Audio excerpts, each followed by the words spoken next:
فلا تعضلوهن أن ينكحن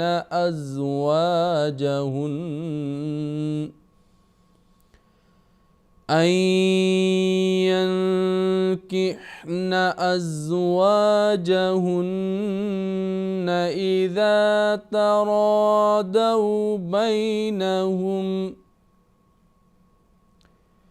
إذا تراضوا بينهم بالمعروف ذلك يوعظ به من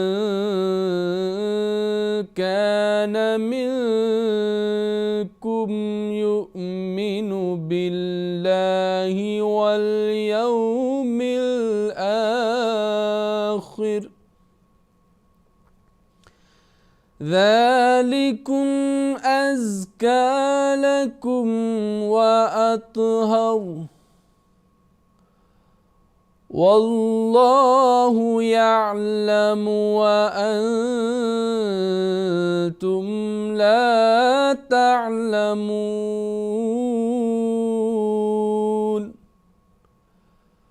والوالدات يرضعن أولادهن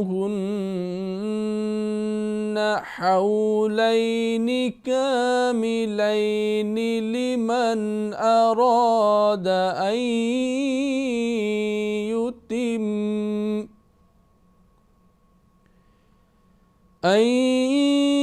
يتم الرضاعة وعلى المولود له رزقهن وكسوتهن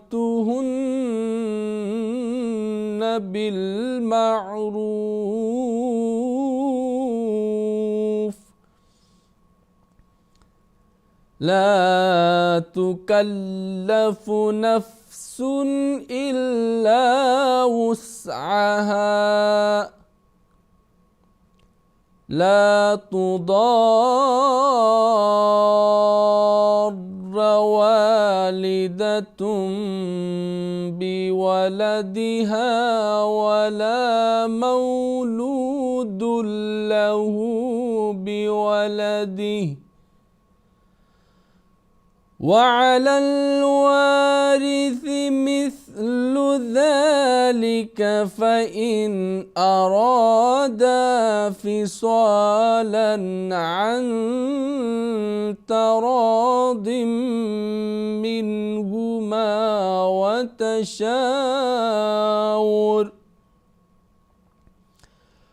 وتشاور فلا جناح عليهما وإن أردتم أن تسترضعوا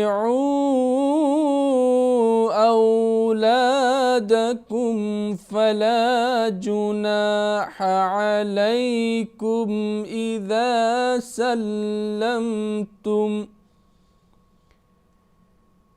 إذا سلمتم ما